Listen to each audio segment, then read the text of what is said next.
स्नेहांगिनी अंटा भिड़िले दीपाली दास। नुआपड़ा उपनिर्वाचन दिन को दिन प्रचार मैदान सरगरम है।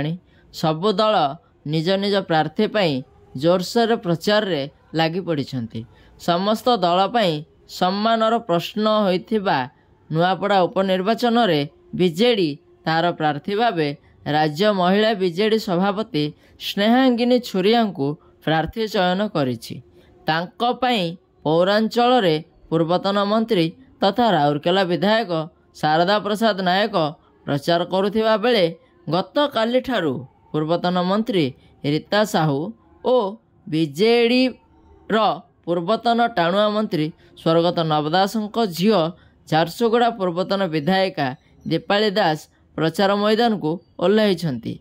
से नुआपड़ा विज्ञापित अंचल वार्ड नंबर 9, 10, 11, 12 रे गत काली ठारू प्रचार जोरसोर रे लगी पड़ी।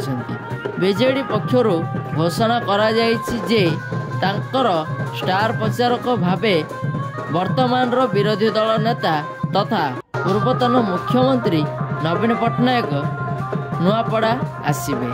तेबे वर्तमान देखा बाकी रहिला जे आगामी दिन में निर्वाचन पाणीपाग आहरी केते दूर सरगरम होउछि।